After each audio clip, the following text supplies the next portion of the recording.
So I've just upgraded from the S20 Plus to the S20 Ultra. In this video I'm going to show you what the differences are and whether I recommend the upgrade. The S20 Plus is a really good smartphone to get in 2023. You can get it for about £200 and for that you're getting an amazing smartphone. So this is the smartphone that I recommend in 2023 if anybody is looking for getting an up-to-date smartphone or a decent smartphone to last you a few years to come. But I upgraded to the S20 Plus, to the S20 Ultra, which is this one here. It is a better phone, but it's got so many issues to the point where I wouldn't recommend it as an upgrade. And the other thing is, as far as upgrade goes, this isn't really any better than the S20 Plus. What you're getting is just a beefed up version of the S20 Plus. I'll just go into a little bit more detail on what the differences are. But all in all, I don't recommend getting the S20 Ultra because it has issues that you won't be able to fix. And because of all these issues, the S20 Plus is the better phone in my opinion. And from the user experience of having smartphones, the S20 Plus is actually a better smartphone just from the user experience. So one of the things I do like about the S20 Ultra over the S20 Plus is the bigger screen size. It might be only 0.2 inches bigger, but it's actually quite a bit different. It does make a difference. You will be able to notice a drop in resolution because the pixel density is lower, and so when you're using it in 1080p, it doesn't look as good as the 6.7 inch screen on the S20 Plus, but it looks really good, so that's not really an issue. The fingerprint sensor is also really good. It's improved quite a bit over the S20 Pluses. I think they've gotten rid of the animation or something weird like that, and they've made it a lot faster, and I've just experienced the fingerprint sensor being a lot more usable, so I think it's just a lot better than the one on the S20 Plus. And the other thing is the battery life. It's actually gone a lot better as well. It's an increase by 500 milliamp hours, which makes a big difference from the experience. I can definitely get through a day, whereas on the S20 Plus I would have to charge it by the end of the day, and so I would say the S20 Plus needed a bigger battery, whereas the S20 Ultra fixes that issue. Now the cameras are better on the S20 Ultra, but I will have to admit, because it has hardware issues, I don't recommend it at all as an upgrade. I think the S20 Plus has really good cameras and you should just stick with them. In fact, I'd go as far as to say that the S20 Ultra has worse cameras because they just have a hardware issue which makes it almost unusable sometimes. It doesn't focus very well. It doesn't focus in far distances because the sensor is bigger, which does give better image quality, and also it's a high resolution. But it just makes it a lot harder to use for a phone camera. I would prefer actually a smaller sensor on a phone if it means it doesn't have to hunt for focusing as much. It has problem focusing, and this is a known issue which I didn't research on, but it doesn't focus in the far distance. So that's a bit annoying. It's just annoying. It doesn't work. You have to really shake it to get it to focus, and it does focus, but it's just not something that you would want to do. Now, I did mention the S20 Plus has a better smartphone experience, and the speakers are actually a really good example of that. The S20 Plus has almost a 50-50 stereo separation when it uses the earpiece speaker as well as the main speaker, and you hold it like this and you're watching videos or anything. It's almost directly in the center, so the soundstage is basically all around you with the Dolby Atmos enabled. Now on the S20 Ultra, the earpiece speaker is so quiet, it's not good. Now the main speaker does sound better, it does have more bass, it does sound more full, and I do like that. Between the two, I don't mind the difference in the sound stage, I mean, because this does have a nicer sound.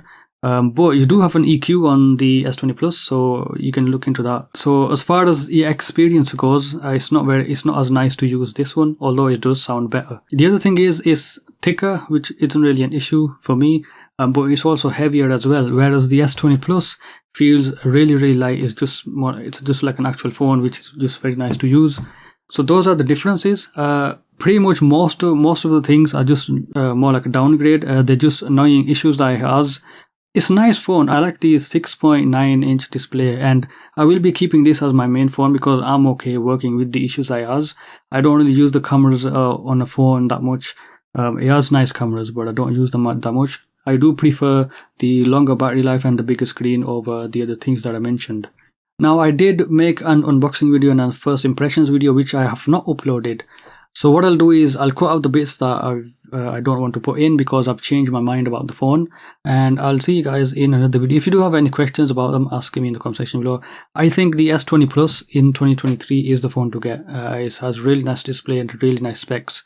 And even though it's a bit short on battery life, the experience of using it is actually a very, very nice phone. So thank you guys for watching. I'll see you guys in another video. I've just recently bought the S20 Ultra. So in this video, I'm going to do an unboxing and first impressions. And I'll compare it to the S20 Plus. Now, the reason I got that one is because it's a bigger phone. If I like the S20 Ultra more, I will probably use that one because what I want is a really big screen. So it's just come in this black box.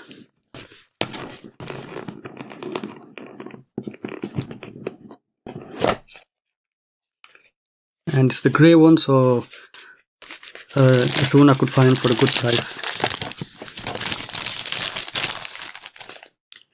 So let's have a look at this. Ooh.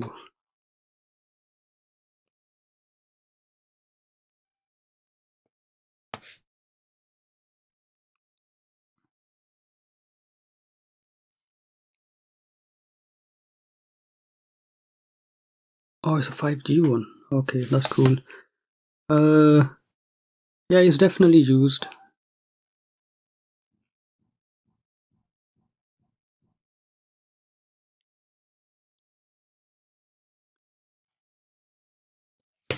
Okay, the screen size is actually not that much bigger. I think, let me just go ahead and put this away.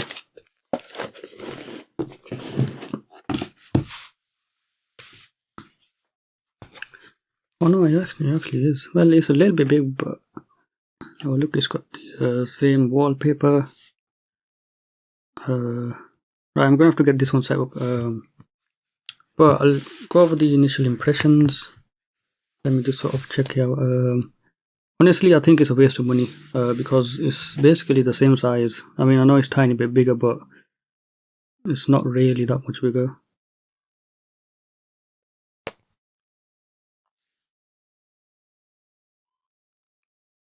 Okay, I see. I think it's just taller, that's all. It doesn't really seem like it's any... doesn't really seem like it's that much wider at all. I mean, just look at that. So...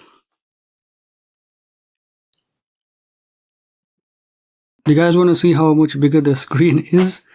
If I can show you. So can you guys see that? That's how much bigger it is. There.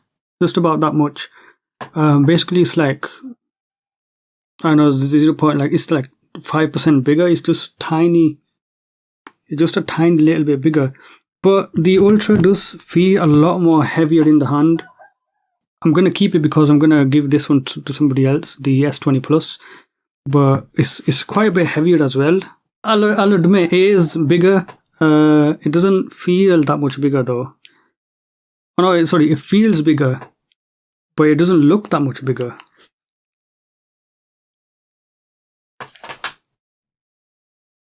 I mean, you can tell that it's just a tiny little bit bigger. It does use the big sensor, and wow, the image quality is actually pretty good. It's got natural bokeh, depth of field, but I want to use 108 megapixel. What is? Okay, let's go ahead and picture that. So it's running Android 13 and it's got One UI 5.1, which is actually more up to date than the S20 Plus is. And I don't know why they haven't updated this one because it's capable of it. But it does have a higher software version. The other thing is it's quite a bit heavier and it feels a lot more thicker as well. Well, it is thicker. Okay, I've changed my mind. It is actually a bit bigger. It just doesn't look that big.